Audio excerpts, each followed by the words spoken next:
సవారి అని అమ్మాయిని చూపించడంతో movie start అవుతుంది. ఆమె ఒక వ్యక్తి కబ్జాలో ఉంది. అతనామెని బలవంతంగా ఒక ఇంట్లో బంధించాడు.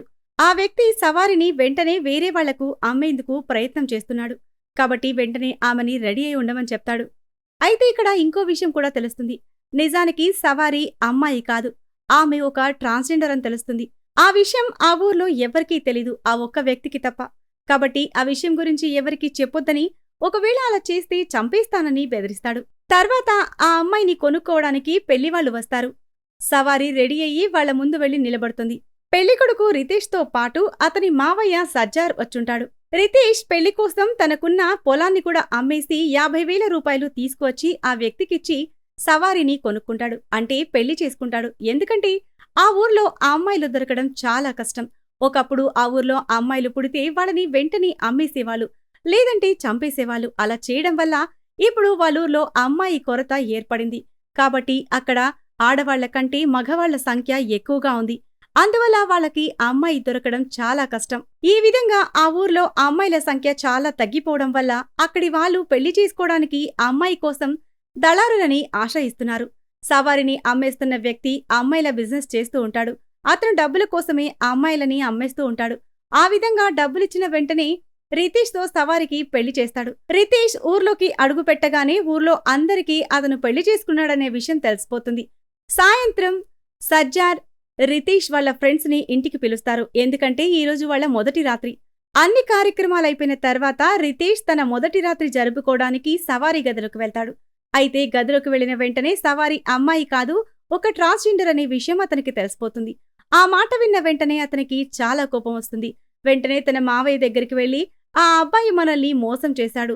తను అమ్మాయి కాదు, తను ఒక ట్రాన్స్‌జెండర్ అని చెప్పి వెంటనే వెళ్లి అతన్ని పట్టుకుని మన డబ్బు వసూలు చేసుకుందామని చెప్తాడు. అయితే సజ్జార్ సవారిని కొడుతూ ఉంటాడు. అప్పుడు రితేష్, సవారిని కొట్టడం వల్ల ఎటువంటి ఉపయోగం లేదు. మనం ఎట్టి పరిస్థితుల్లో ఆ వ్యక్తిని పట్టుకోవాలి. అతనే మనల్ని మోసం చేశాడు కదా అని చెప్తాడు. అప్పుడు సవారి, ఆ వ్యక్తి చాలా ప్రమాదకరమైనవాడు. అతను ఉద్దేశపూర్వకంగానే మీతో నా పెళ్లి జరిపించాడని చెప్తుంది.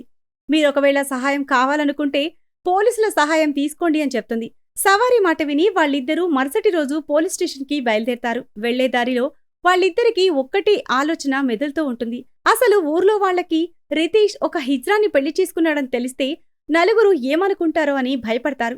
అప్పుడు సజ్జార్‌కి ఒక ఆలోచన వస్తుంది. సవారి ఇంటి నుంచి పారిపోతే ఊర్లో ఎవ్వరికీ కూడా సవారి గురించి నిజం తెలీదని, తను ఒక హిజ్రాని పెళ్లి చేసుకున్నాడు అనే విషయం అక్కడితో అంతమైపోతుంది అనుకుంటారు. అందువల్ల వాళ్ళు ఇంటికి తిరిగి వెళ్లిపోతారు. అయితే వాళ్ళింటికి వెళ్లేసరికి సవారి ఇంట్లో వంట చేసి ఇల్లంతా శుభ్రం చేస్తూ ఉంటుంది. అది చూసి వాళ్ళిద్దరూ చాలా షాకవుతారు.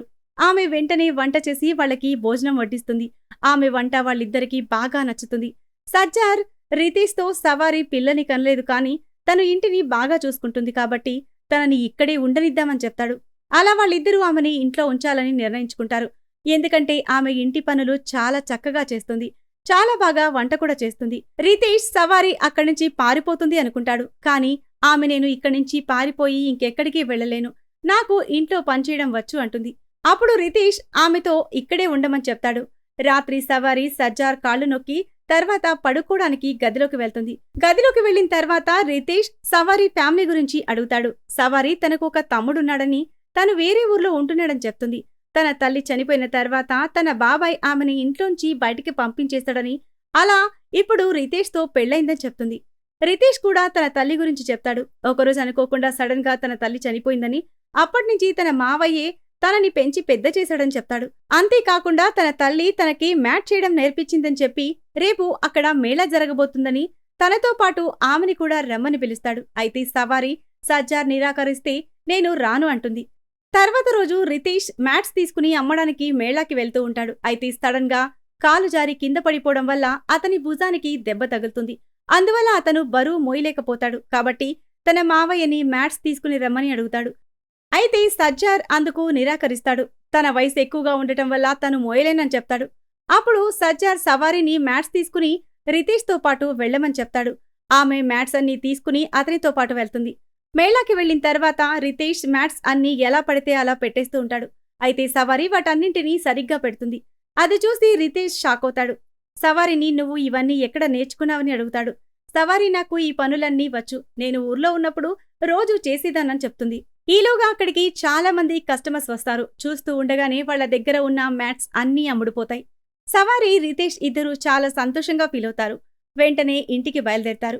అయితే వెళ్లే దారిలో వాళ్ళు చాలా హ్యాపీగా ఎంజాయ్ చేస్తారు. అలా వాళ్ళు ఇంటికి వెళ్లేసరికి చీకటి పడుతుంది.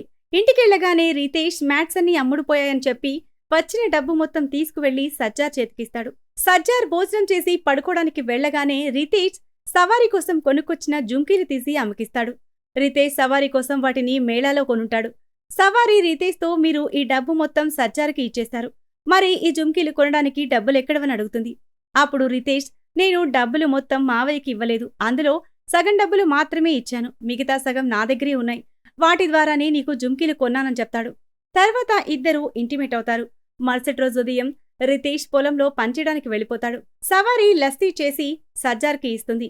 సజ్జార్ లస్సీ తాగిన తర్వాత మిగిలిన లస్సీని తీసుకువెళ్లి పొలంలో ఉన్న రితేష్కి ఇవ్వమని చెప్తాడు. సవారీ మిగిలిన లస్సీ తీసుకుని రితేష్ దగ్గరికి వెళ్తుంది. రితేష్కి ఇచ్చిన తర్వాత తను స్వయంగా తయారు చేసిన పార్వతీ పరమేశ్వరుడి ఫోటో చూపించి దీన్ని మనం ఇంట్లో పెట్టుకుందామని చెప్తుంది. రితేష్, పార్వతీ, శివుడు నాక్కూడా ఆశీర్వాదం ఇచ్చారు. వాళ్ళు నా దగ్గరికి నిన్ను పంపించారు అంటాడు. తర్వాత సవారీ ఇంటికి వెళ్ళిపోతుంది.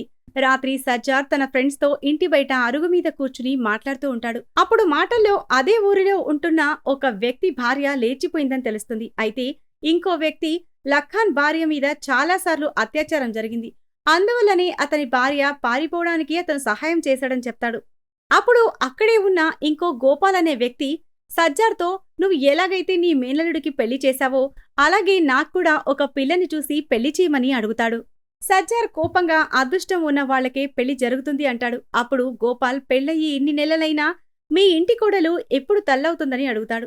అప్పుడు సజ్జార్కి ఇంకా ఎక్కువ కోపం వస్తుంది. అయితే ఒకవేళ ఊర్లో జనానికి సవారీ హిజ్రా అని తెలిస్తే ఊర్లో తన పరువేమైపోతుందో అని ఆలోచనలో పడతాడు. రితేష్ ఇంటికి రాగానే ఇద్దరు కూర్చుని భోజనం చేస్తారు. అప్పుడు రితేష్, ఈసారి నేను పొలంలో వేరుశనగ పండించబోతున్నానని చెప్తాడు. అలా చేయడం వల్ల మనం ఇంకా మంచి స్థాయికి రావచ్చు అంటాడు. అప్పుడు సజ్జార్ 50,000 రూపాయలిచ్చి సవారీని ఇక్కడికి తీసుకొచ్చాం. అందుకు కూడా పరిహారం చెల్లించాలి కదా అంటాడు. అది విని రితేష్కి కోపం వస్తుంది. అంతేకాకుండా రితేష్తో, నువ్వు నీ భార్య డాక్టర్ని కలవండి, అలాగైనా మీకు పిల్లలు పుడతారేమో అని చెప్తాడు. ఆ మాట విన్న తర్వాత రితేష్ ఇంకా కోపం ఎక్కువైపోతుంది. సజ్జార్తో ఇదంతా కరెక్ట్ కాదు, తను తల్లి కాలేదు, అందులో తన తప్పేముంది అని కోపంతో అక్కడి నుంచి వెళ్ళిపోతాడు. రితేష్ రాత్రి ఇంటికి వచ్చి పడుకుంటాడు. కొంచెం సేపు తర్వాత సవారీ ఇంకా లేచే ఉండటం గమనిస్తాడు. ఆమె ఏడుస్తూ ఉంటుంది. రితేష్ ఆమె దగ్గరికి వెళ్లి ఓదారుస్తాడు. ఆమెతో, నేను ఈ రోజు వరకు ఎప్పుడూ చెడుగా మాట్లాడలేదు. ఇప్పటి వరకు సజ్జార్ని ఒక్క మాట కూడా అనలేదు. మా అమ్మ ఒక ఆడపిల్లకి జన్మనిచ్చింది. అయితే సజ్జార్ ఆ పాపకి పాలు పట్టద్దని చెప్పాడు. అలా 2 రోజుల తర్వాత పాలు పట్టకపోవడం వల్ల ఆ పాప చనిపోయింది. అప్పుడు కూడా నేను అతన్ని ఏమీ అనలేదని చెప్తాడు. అలాగే తన తండ్రి గురించి చెప్తూ, తన తండ్రెప్పుడూ అనారోగ్యంతో ఉండేవాడని, అందువల్లే తన ఆస్తి మొత్తం ట్రీట్మెంట్ కోసమే ఖర్చు చేశాడని చెప్తాడు. తర్వాత వాళ్ళిద్దరూ ఇంటిమేట్ అవుతూ ఉంటారు. ఇంకోవైపు నిద్రపోతున్న సజ్జార్ మంచినీళ్ల కోసం లేస్తాడు. అయితే అక్కడ మంచినీళ్లు లేకపోవడం వల్ల నీళ్ల కోసం ఇంట్లోకి వెళ్తాడు.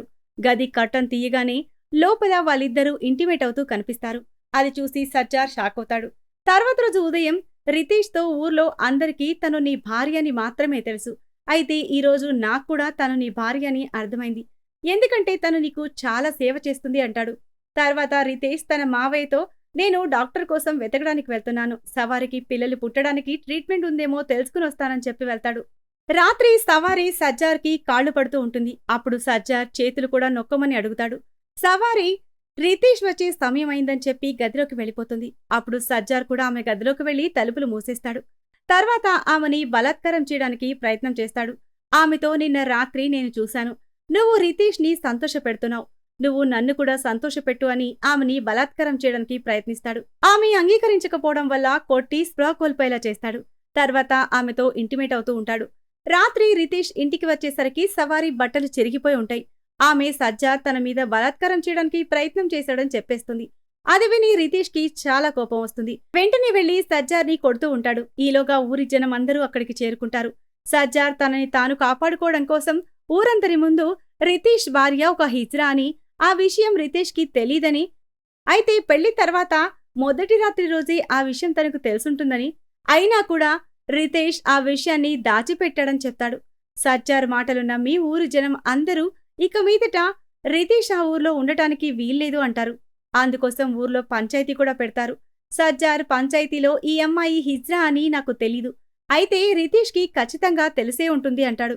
అప్పుడు రితేష్ సజ్జార్‌కి కూడా సవారీ హిజ్రా అనే విషయం తెలుసు.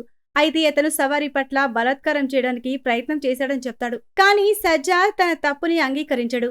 అప్పుడు పంచాయతీలో అందరూ ఊరి జనాన్ని మీరు ఎవరైనా సజ్జార్ తన కోడలి పట్ల తప్పుగా ప్రవర్తించడం చూశారా అని అడుగుతారు. అప్పుడు ఊర్లో జనం మేమెవ్వరూ కూడా అతను అలా చేయడం చూడలేదని చెప్తారు. దాన్ని బట్టి పంచాయతీ పెద్దలు రితేష్‌తో నువ్వు చాలా పెద్ద తప్పు చేశావు. మీ మావయ్య దగ్గర ఊర్లో జనమందరి దగ్గర కూడా నువ్వు ఒక హిజ్రాని పెళ్లి చేసుకున్నావని నిజాన్ని దాచావు అంటారు. దానికి రితేష్ సజ్జార్ చెప్పడం వల్లనే ఇలా చేశానంటాడు. అప్పుడు సజ్జార్ నాకు అస్సలు తెలీదు. పెళ్ళయి 9 నెలలు గడిచిన తర్వాత తను తల్లి కాకపోవడం వల్ల ఇప్పుడు నాకు ఆ విషయం తెలిసిందని చెప్తాడు. అప్పుడు ఊర్లో ఒక వ్యక్తి రితేష్ ఒక హిజ్రా ప్రేమికుడని ఎగతాళి చేస్తూ ఉంటాడు. రితేష్ అందరి ముందు నేను తన ప్రేమికుడిని కాదని చెప్తాడు. అప్పుడు సవారి అందరితో ఇందులో రితేష్ తప్పేమీ లేదు. ఆ రోజు రితేష్ నన్ను ఇంటికి వెళ్ళిపోమని చెప్పాడు. కానీ నేనే వెళ్లడానికి నిరాకరించానని చెప్పి తప్పు తన మీద వేసుకుంటుంది. అది విని పంచాయతీ పెద్దలు ఇక మీదట సవారి ఆ ఊర్లో ఉండకూడదని తీర్పు చెప్తారు. ఈ క్షణమే ఊరు వదిలి వెళ్లిపోవాలని చెప్తారు. రితేష్‌తో నువ్వు సజ్జార్‌కి క్షమాపణ చెప్పాలి అంటారు. పంచాయతీ పెద్దలు చెప్పడం వల్ల ఇష్టం లేకపోయినా కూడా రితేష్ సజ్జార్‌కి క్షమాపణ చెప్పాల్సొస్తుంది. అదే సమయంలో సవారి ఆ ఊరు వదిలి వెళ్లిపోతుంది. తర్వాత ఆమె బస్టాప్లో కూర్చుని బస్ కోసం ఎదురుచూస్తూ ఉంటుంది. ఈలోగా అక్కడికి రితేష్ వస్తాడు. సవారితో ఇప్పుడు నేను కూడా ఈ ఊరొదిలేసి నీతో పాటు వచ్చేస్తాను. ఇక మీదట నీతోనే ఉంటానని చెప్తాడు. సవారి అతన్నక్కడ చూసి చాలా సంతోషపడుతుంది. అతని భుజం మీద తలవాల్చి ప్రశాంతంగా సేద తీరుతుంది. అయితే కొంచెం సేపు తర్వాత ఆమె చూసేసరికి అక్కడ ఉన్నది రితేష్ కాదు ఇంకో వేరే వ్యక్తి అని తెలుస్తుంది. అంటే ఆమె తన భర్త రితేష్ తన కోసం వచ్చినట్టు ఊహించుకుంటుంది. బస్సు రాగానే ఆమె బస్సులో ఎక్కి కింద కూర్చుని హిజ్రాలాగా చప్పట్లు కొడుతూ నేను హిజ్రాని, మాలాంటి వాళ్లకి ఈ ప్రపంచంలో ఎక్కడా స్థానం లేదు అని బాధపడుతూ ఉంటుంది. ఈ సీన్తోనే ఈ మూవీ ఎండ్ అవుతుంది. సో ఇది ఫ్రెండ్స్ ఇవాల్టి స్టోరీ. ఈ స్టోరీ గనుక మీకు నచ్చినట్లయితే మరికొన్ని ఇంట్రెస్టింగ్ స్టోరీస్ కోసం ఛానల్ని సబ్స్క్రైబ్ చేయండి. Thanks for watching.